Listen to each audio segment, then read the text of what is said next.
Hey guys, it's Cassie, and welcome back to my channel, Miraculous Talk. Today, we're going to be analyzing the episode Hack-san. But before we get into that, don't forget to like this video and subscribe to my channel so you never miss a video, a theory, or any miraculous buzz. Without further ado, let's talk miraculous. The episode opens up with Marinette's dad going around the house gathering suitcases for a planned trip to London. Now, when we first saw the trailer for this, I was wondering about if it was a planned trip. Why didn't she tell Cat Noir? And it seems that Marinette thought she was going to get out of going on this trip. But she went through a list of excuses and none of them worked. I really liked the line that Long said, and it was this: "I'll have you know that not even superheroes can fool their parents when they want to go on vacation." I thought it was kind of clever and kind of funny. We see her, like, I'll figure something out on the way. Obviously, she didn't, and so Alia gets to be Ladybug for the weekend. But in this scene, there's another line that her dad says that really kind of stuck with me. And the line was, "We're family, and we face life's catastrophes together." Now, it was meant to be a joke that, visiting her aunt is a catastrophe, but everything that's gone on this season in Miraculous, that line seems to have way more meaning and maybe a little bit of foreshadowing even. It makes me wonder if maybe Marinette's family will have a bigger role to play in the finale than any of us really think. I mean, Hakama is going to have the Miraculous, and it's going to be a catastrophe for him to have it, so maybe, at the very least, I'm starting to think that maybe they will find out who she is, at least by the finale, or at least for the finale. What catastrophes await her and Cat Noir? So the next thing on our list to talk about is Gabriel. When we first see Gabriel, he is looking at his phone, and he has a picture of Max and Markov. Is it just me, or is it just really weird? I mean, what is this, like some weird supervillain digital scrapbook? Why does he have a picture of his akumatized victims? The next thing with him is his plan. I'm very surprised was all his plan. And I'm gonna say though, he was very inspired by Natalie because it's a sentient monster that's based in technology. And not only is it based in technology like Optigami was, but it also has the same color scheme as Natalie's character. So as much as I wanted to give Gabriel and Natalie credit in my theory video, I can't give them all the credit for the plan. Gabriel told Robustus he was giving him the power to have humans obey him. And then Robustus decided to have people give him their most prized possessions. So Gabriel never said, "Robustus, have people give me their prized possessions." That wasn't it. So that was all Robustus. But while Gabriel was going on about his plan, Nuru said that the last time Gabriel akumatized Markov, he turned on him. And Dusu replies with, "Oh no, that's horrible. That means he can't re-akumatize him." I'm sorry, what? Dusu's being held captive, and yet she's still going, "He can't do this. Oh no, he should be able to do this." What? Am I the only one that seems to think this is wrong? What is wrong with Dusu? See, she did this before when she said, "That was awesome," talking about, doing a sentient monster, and then Natalie pretty much started to pass out. And I thought it was because the Miraculous was broken, so she was broken. Once her Miraculous was repaired, she wouldn't think that was cool anymore. But she still seems to be thinking along those lines of what they do is cool. But then the very next thing is Nuru going, "No, it is okay because it gives us an opportunity. If Gabriel's beat, then we might be able to be freed." And she goes, "Really? That's awesome." What is wrong with this Kwame? She is so wish-washy and flip-floppy. I mean, I don't know what she's thinking. One minute, she is all on Gabriel's side and 100% behind him, akumatizing people and creating sentient monsters. And then the next minute, she's like, "Oh, we could be free, yay!" I don't understand this Kwame. I really don't. I do think she could benefit with some time from Marinette, so we better hope that Marinette gets that miraculous soon and she can help Dusu become a better Kwame, because golly, she is definitely not my favorite Kwame. I mean, how can she be that way? Nuru seems to be very bothered by the fact that he has to akumatize people, and yet she's not. Weird. Just weird. What is up with all the weirdness in this episode? So there's several little things that came up in this episode that I found interesting and I just wanted to mention and point out. And the first one is, now I'm probably gonna say this wrong, Miss Debbie Claw? She's a scientist. The scientist that was in the beginning of Rocketeer. The one that brought the dinosaurs to life. She was in this episode. She was talking to Markov on the computer, and she was saying his research was going to revolutionize science. And then Markov asked her if she had read his dinosaur theory. And in the very next episode, she's got dinosaurs she's brought to life. But here's the interesting thing, guys. So right after he gets the computer virus from Hack-san, he tells her, you should forget your ex before your ex forgets you. That sounds like a history here from another episode. I'm thinking here that she is either in episode 5, Psychomedian, or episode 9, Gabriel Aggress. We all saw the trailer where Mark was zapping Nathaniel, and apparently his most prized possession is the manga that both of them are working on.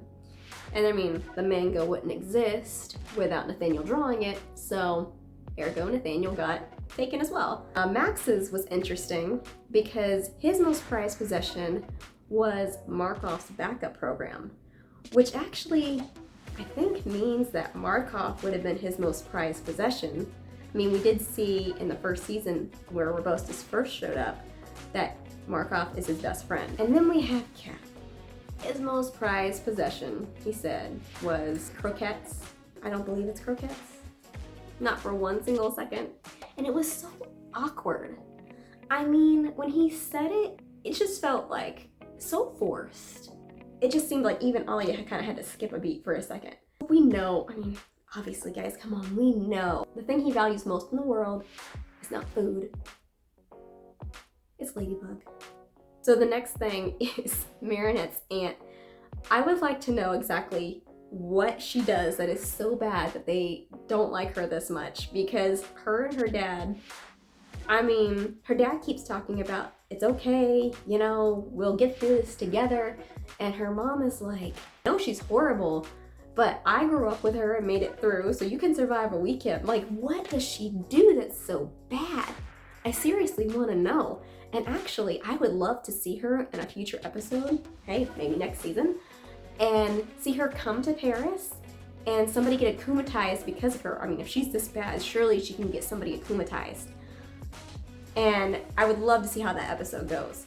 Also, I would love to know if she has a child, maybe a daughter.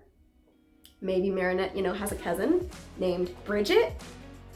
Hey, why not? If Adrian can have a cousin named Felix, surely Marinette can have a cousin named Bridget.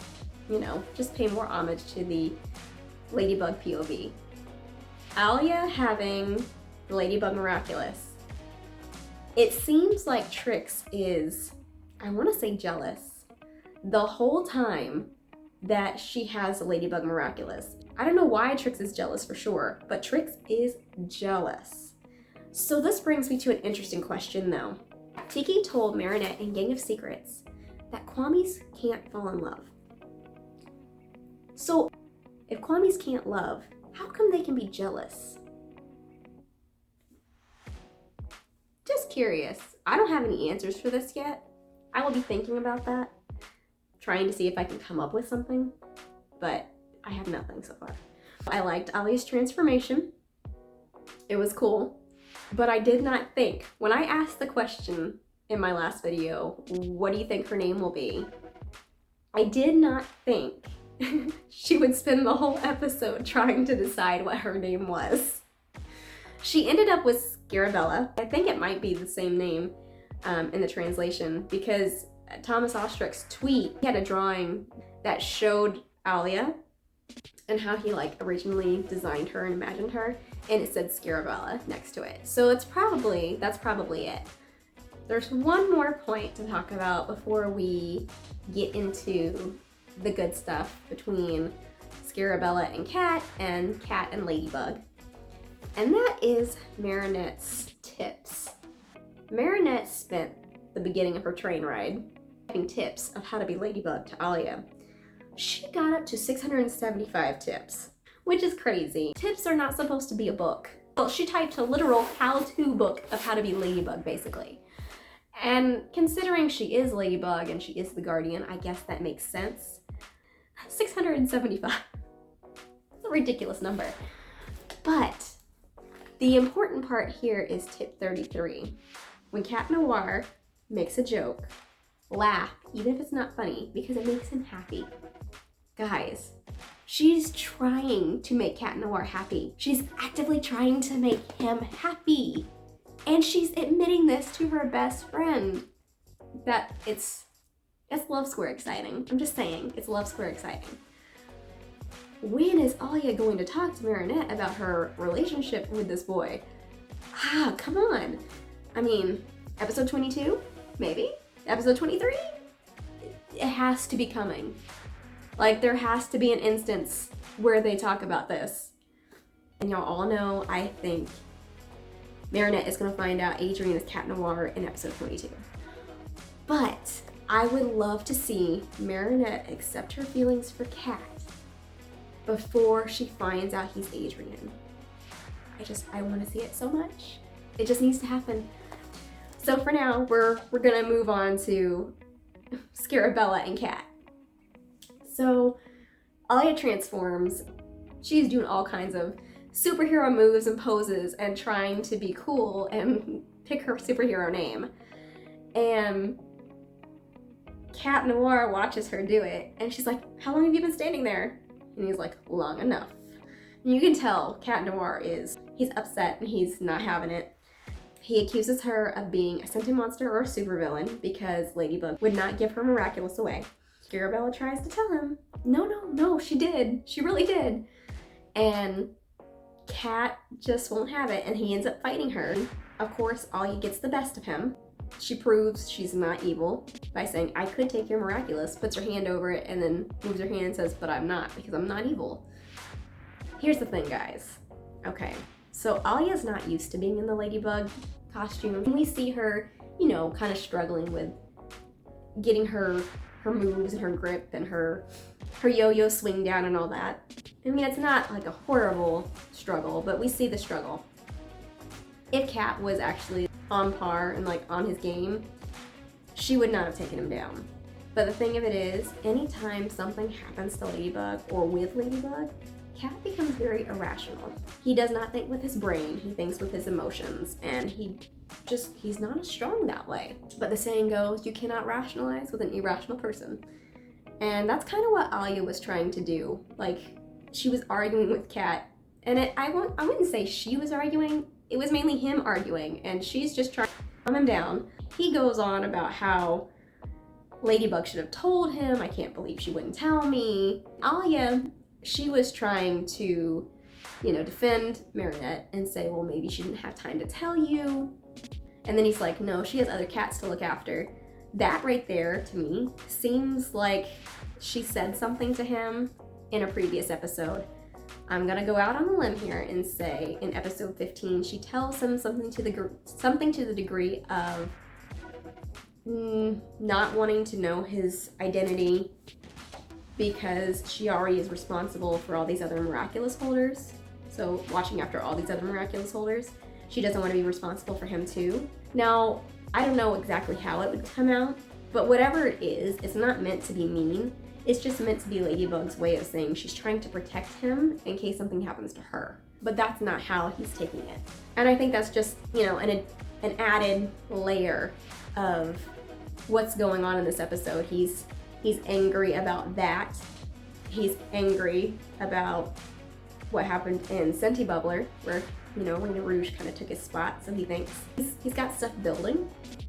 And, this is just, icing on the cake. Then he confronts Scarabella about her knowing Ladybug's identity. And she just goes, "You're gonna have to talk to Ladybug about that."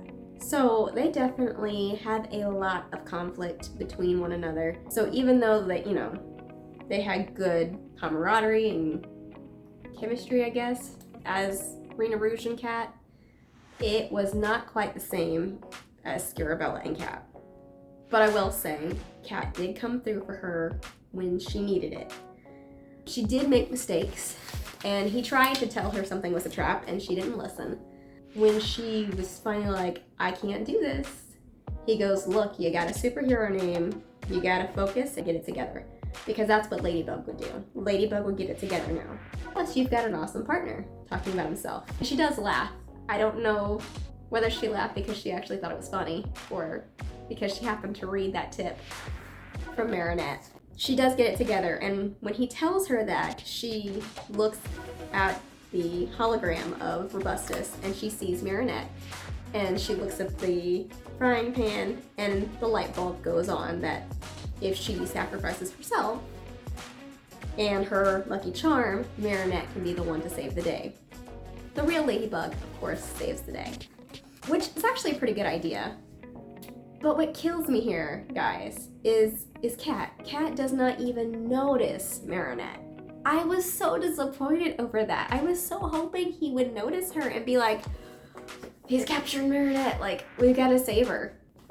So they go through this whole plan. You know, she puts the lucky charm in, she sacrifices herself, and then Robustus lets everybody go. Marinette sees what's going on, connects all the dots really quick, like she always does. Cat sacrifices himself, and then Marinette saves the day. And Cat comes back, and Cat misses the whole entire thing. So not only does he not seem to notice her being held captive, he misses her save the day. I mean, I guess if he saw her save the day, he would realize, "Ha, she's Ladybug." So I guess he couldn't see her do it. Then we have the best scene of the whole episode, okay? And it's a sunset scene. So guys, we know what happens in sunset scenes. There's a change in the Lady Noir relationship. Was there a change? Guys, this is just, it's great. It's just, okay. I'm gonna stop dashing and start talking. So Ladybug comes up to Cat and says, "You know, I'm really sorry. If you had told your secret identity to someone, I would be really upset too." There's two things we need to talk about here, guys, before we go on to what Cat's reply is. One, Cat already knows that somebody else knows Ladybug's secret identity, and it's not him. This whole time, you know, we've all been wondering if him finding out that Ladybug told her identity to someone is going to be what causes the Lady Noir fight. The Lady Noir fight we're all saying is coming. Obviously, that's not it. Because he knows, guys. He knows someone else knows. And he's not mad about that, because he said you did what you had to do.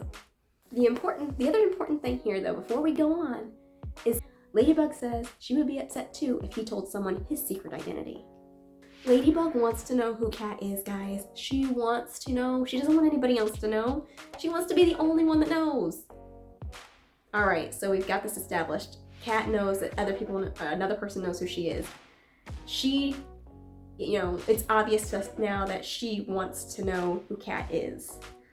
And so she's, you know, trying to apologize about this, and Cat goes, "No, that's not it. I'm not upset about that. I'm upset that, you know, if you weren't Ladybug anymore, because I don't know your secret identity, I would never see you again." You can see, like, Ladybug takes that to heart. But here's the thing, here's the other thing, guys. She reaches out and just kind of grabs his hand. You know, she puts her hand on top of his and just kind of holds it. And she goes, "I would never abandon you, kitty." Holy cow, guys. Like, those are some big words for Cat Noir. Because not only is Ladybug showing him some semblance of affection that she never shows him, but she's telling him, "I will not abandon you. I will not leave you." Cat has already lost his mom, so he's already been abandoned in a sense. So these words, "I will not abandon you," to Adrian are so so weighted. And it's probably just a comforting thing though to know that Ladybug is not leaving him. The love of his life is not leaving him. It's no wonder we get to see Ladybug in Cat's eyes then.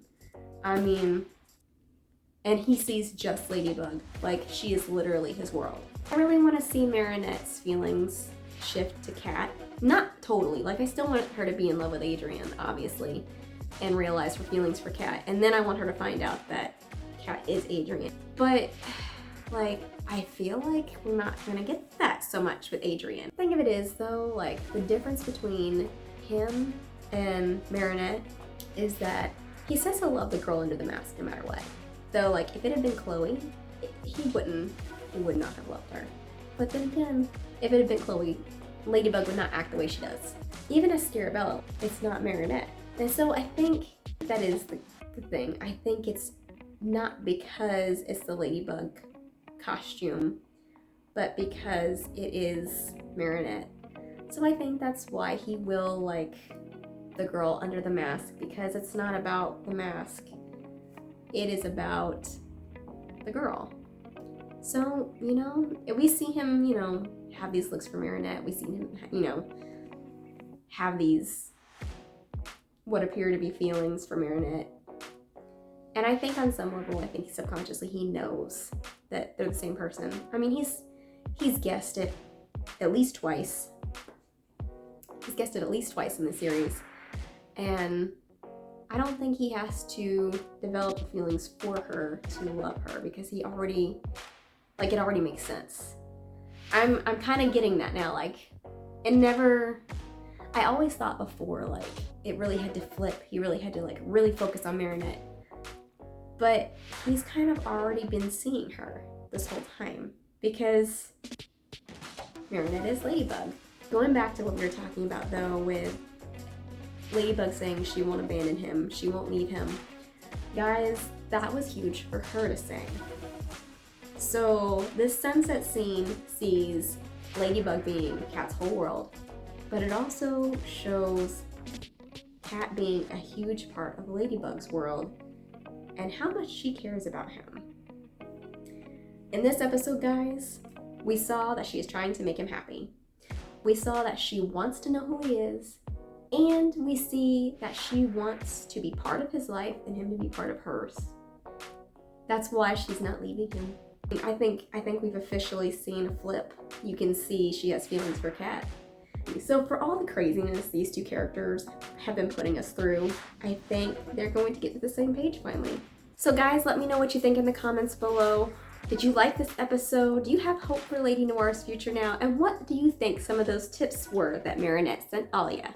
I'll catch you in the next one, guys. Bye!